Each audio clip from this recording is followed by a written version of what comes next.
Sabe, às vezes, uma única frase, escrita há mais de 2000 anos, pode esconder um drama humano gigantesco. E é exatamente isso que a gente vai investigar hoje.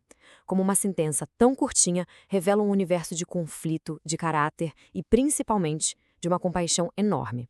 Vamos mergulhar nessa história. A frase que vai guiar a gente é esta aqui. José, seu marido, sendo um homem justo, resolveu divorciar-se dela secretamente. Lendo assim, de primeira, parece até simples, né? Mas vamos ver como cada pedacinho dessa frase está carregado de uma tensão silenciosa. E aqui a coisa começa a ficar interessante. A lei daquela época não brincava em serviço, era inflexível. Então, como assim um homem justo escolhe um caminho secreto? Parece uma baita contradição, não acha? Para entender essa decisão, a gente precisa voltar no tempo e entrar no mundo de José. Olha, o problema de José não era só um coração partido, uma crise pessoal. Ele estava de frente para uma situação com consequências públicas, legais e que podia literalmente ser uma questão de vida ou morte. Primeiro ponto e super importante, o noivado naquele tempo e lugar não era um pedido romântico como hoje.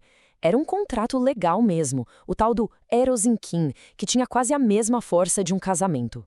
Quebrar esse contrato não era simples, exigia um processo formal, quase um divórcio. E as leis que cuidavam desse contrato eram levadas muito, mas muito a sério. José tinha uma obrigação tanto legal quanto cultural de seguir um protocolo muito rígido. Isso tornava a decisão dele uma coisa extremamente delicada. Então, só para a gente ter a dimensão da coisa, o noivado era um contrato legal. Uma suspeita de infidelidade virava um escândalo público. A lei era bem clara sobre a punição. E o único jeito de sair dessa era com um divórcio oficial. Resumindo, não tinha saída fácil. E quando se fala em punição severa, não é força de expressão, não. A lei lá, em Deuteronômio, podia levar à humilhação pública e, no pior dos cenários, à morte por apedrejamento. A vida de Maria estava, literalmente, em jogo. A pressão para José simplesmente seguir a lei ao pé da letra devia ser gigantesca. Então, como é que ele chega numa solução tão humana, tão compassiva? A resposta está escondida nos detalhes, nas palavras do texto original em grego. As palavras escolhidas para descrever o que se passava na cabeça de José são a chave que abre essa porta. É aqui que a análise fica fascinante. A língua original nos dá quase que um acesso direto aos pensamentos de José. De Caios nos diz que a justiça dele era moral, vinha de dentro, não era só seguir regras. Me telon deolon revela a maior preocupação dele, não expor Maria à vergonha pública.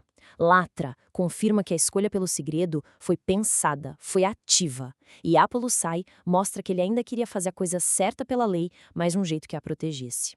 Vamos focar na palavra-chave, de Caios, justo. Ser justo, nesse contexto, não era só ser um cumpridor de leis. Significava ter uma integridade moral, uma vida alinhada com um senso de retidão que ia muito além do que estava escrito nos códigos. É uma justiça de caráter, e não só de regras. Bom, juntando todas essas pistas do texto, a imagem completa começa a aparecer. A decisão de José não foi um jeito de fugir da justiça. Foi, na verdade, uma forma muito mais profunda de ser justo.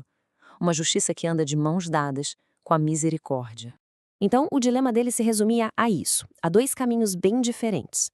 De um lado, a justiça pública, seguir a lei, acusar e arriscar um castigo terrível para ela. Do outro, a misericórdia privada, proteger a dignidade e, quem sabe, a vida de Maria. Mas o que ele decide fazer é ainda mais incrível. Ele não escolhe um lado ou outro. Ele cria uma terceira via. Ao planejar um divórcio secreto, ele cumpria a exigência da lei de encerrar o contrato, mas de um jeito que a protegia totalmente. É uma solução que une justiça e misericórdia de um jeito brilhante. E o que a gente pode aprender com essa escolha? Primeiro, que justiça de verdade não é cega, ela precisa ter compaixão. Segundo, que o caráter de alguém se revela mesmo é no que a pessoa faz quando tem o poder de prejudicar outra. E claro, dentro da narrativa maior, essa atitude de misericórdia meio que dá o tom para tudo o que vem depois. Isso tudo nos deixa com uma reflexão. Essa história de 2000 anos atrás nos lança uma pergunta que continua super atual. Quando a letra da lei e o sentimento de compaixão apontam para lados opostos, o que realmente significa agir com justiça? Fica aí para a gente pensar.